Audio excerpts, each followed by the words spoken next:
미국의 중앙은행이죠. 예, 페드 연방준비제도가 연방공개시장위원회를 열었습니다. 어제 오늘 이틀 동안 열었습니다. 거기에서 금리를 동결시켰습니다. 지금 5연속 동결입니다. 작년 7월에 0.25% 금리를 올렸고요. 그때부터 시작을 해서요. 23년 9월 그리고 11월 12월 올해 2월 지금 3월까지 이렇게 5연속 동결을 시켰습니다. 뭐 예상했던 대로죠. 뭐 예상했던 대로는 결국 3월에는 동결이 될 거고 5월에도 동결이 될 거고 그럼 6월에는 어떻게 되느냐. 현재까지 시장의 전망은요. 6월에는요. 동결이 될 거다. 그래서 7월로 넘어가든지 아니면 9월로 넘어갈 수도 있겠다. 이렇게 예상을 해왔거든요. 그런데 FOMC 그러니까 연방공개시장위원회의 생각은 달랐습니다. 지금 미국의 금리 인상은요. 여전히 앞으로 3번 금리를 인하한다고 했습니다. 금리 인상하는 것이 아니라. 실제로 말입니다. 2024년 말까지 4.6%가 내려가고요. 그렇게 되면 3차례 인하거든요. 3차례 인하한다고 생각을 하면 여러분 보세요. 6월이 있죠. 6월 다음에 7월이에요. 7월 다음에 9월, 11월, 12월 5번 남았습니다. 5번 남은 가운데 3번을 인상을 한다고 하면 이게 7월로 가면 늦어요. 그리고 한여름에 금리 인상을 잘 안 합니다. 급박한 경우를 제외하고는 한여름에 인상을 잘 안 하거든요. 그러면 지금 시장에서는 6월이 제일 먼저일 거다 이렇게 예상을 합니다. 게다가 대통령 선거가 11월이니까요. 주가도 띄워야 되고 실제로 경제도 띄워야 되거든요. 그러면 대통령 선거 이전에 적어도 2번은 인하하지 않을까 이렇게 예상할 수가 있습니다. 2번을 인하한다 그러면 만약에 6월을 선택하면 9월일 거예요. 그러면 6월과 9월을 인하할 가능성이 굉장히 높다는 뜻입니다. 예, 그렇게 말입니다. 대통령 선거가 끝나거나 아니면 11월 달에 다시 한 번 더 인하를 하면 3번 인하를 하는 거거든요. 그러니까 지금의 기존 입장이 전혀 바뀌지 않았습니다. 그러면 시장은 어떻게 될까요? 시장은 요동치는 거죠. 오히려 말입니다. 금리 인하를 2번으로 줄이지 않을까 이런 예상을 시장에서는 해왔거든요. 점도표상에서도 지금 2번으로 줄어들 거다 예상을 했는데 전혀 그렇지 않습니다.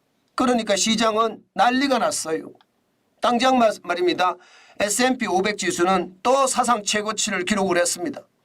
0.89%가 올라갔지만 5224.62를 기록을 했습니다. 사상 최고치입니다. 46.11이 올라서 야 이게 꼭대기에 계속 머무는 거예요. 꼭대기에. 참 쉽지 않은 일인데 그죠? 그런데 꼭대기에 계속 머무는 겁니다.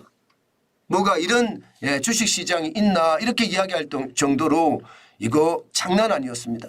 사실 정환진 TV 이 댓글창에서 집단지성을 우리가 쌓았을 때는요. 제롬 파월 연방준비제도 의장이 정치의 과열을 조금씩 이렇게 냉각시키지 않을까 그렇게 예상을 했지만 시장은 정반대 어떤 결과를 가지고 왔죠. 그러니까 사상 최고치를 달성을 했다는 뜻입니다. 게다가 말입니다.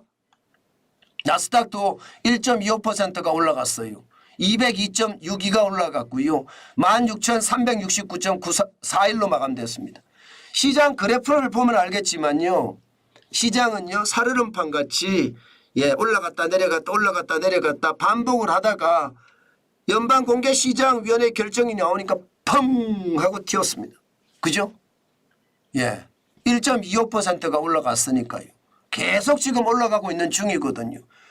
기술주 중심의 나스닥 종합지수가 이렇게 올라간다는 것은 진짜 많이 올라간다는 뜻입니다. 어디 것뿐입니까? 다우산업은요. 1.03% 올랐습니다. 401.37이 올라서 39,500 12.13이 됐습니다. 이제 또 한 번 말입니다. 사상 최고치를 경신하는 아주 놀라운 일이 벌어질 가능성도 높습니다. 4만을 찍을 가능성도 굉장히 높다는 뜻이에요. 야, 진짜 장난 아니죠. 시장을 보면 진짜 무섭다는 생각을 저는 많이 합니다. 결국 말입니다.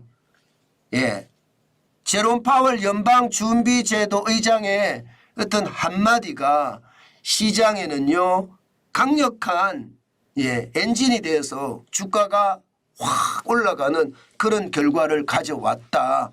저는 그렇게 보고 있습니다. 그런데 말입니다. 진짜 우리가 조심하셔야 될 거는 있습니다. 제가 늘 말씀을 드리지만 시장은 진짜 조심하셔야 될 것이 여러분 보시다시피 2025년이에요. 내년 말까지는요. 금리를 올리겠다고 했습니다. 금리가 예상했던 것보다는 더 많이 올라가는 거죠. 그러니까 3.6%의 금리가 예상이 돼 있었는데 3.9%로 0.3%포인트를 올린다는 이야기입니다. 여기에다가 2026년 말까지도 플러스 0.2% 세 차례 인하는 하겠지만 3.1%를 유지한다는 뜻이에요. 여러분 그러면 결국 말입니다. 2025년 2026년까지 고금리가 계속된다는 뜻이잖아요. 여러분 알다시피 고금리는요. 우리에게는 굉장한 충격을 줄 수 있거든요. 저는 이 고금리가 결국 말입니다. 이자 앞에 장사 없다는 것을 실현할 가능성이 높다는 거예요. 올해만 고금리가 아니라 내년에도 고금리, 후년에도 3%면 여전히 고금리입니다. 중금리라고 이야기하지만 여전히 고금리입니다. 그만큼 말입니다. 기준금리가 이러면 대출금리는 4%, 5%가 되기 때문에 충격이라는 뜻입니다. 그래서 여러분 조심하시라는 거예요. 저는 이자 앞에 장사 없다는 말이 결국 실현이 될 거라고 저는 생각을 하고 그렇게 굳게 믿고 있습니다. 그렇지만 시장은요 지금 정반대로 움직이는 것 아마 정치적인 요소도 여기에 많이 가미되어 있지 않을까 그런 생각은 해요.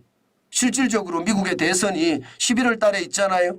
그때까지 가기까지 경기를 좋게 만들려고 하는 분위기 저는 충분히 있을 수 있다고 봅니다. 그러나 시장에는요. 이게 거품으로 작동이 되고 그 거품은요. 최악의 폭락을 가져올 수도 있습니다. 그렇기 때문에 여러분 진짜 조심하시고 조심하셔야 된다는 말씀 제가 또 한 번 강조하고요. 우리 시장도 마찬가지일 거예요. 오늘 우리 시장도 뭐 정부가 기업 밸류 프로그램까지 가동을 하는 판이니까 이게 외국인들이 또 끌어줄 거예요. 외국인들이 또 끌어주면 주가가 뻥뻥뻥뻥 올라갈 텐데 조심하시고 또 조심하는 거 잊지 마시고요. 시장에 무리하게 들어가는 것 지금은 아니다. 그 말씀 다시 한번 강조합니다. 오늘 우리 시장 진짜로 변동성이 굉장히 클 것 같은데 이럴 때일수록 조심하셔야 돼요. 너무 급하게 시장을 들어가서 내 친구들은 다 부자가 됐는데 나만 못 됐어. 이렇게 따라가다가는요. 벼락 부자가 아니라 벼락 거지 된다는 거 다시 한번 명심하시고 시장을 냉철히 보시는 거 잊지 마시기 바라겠습니다.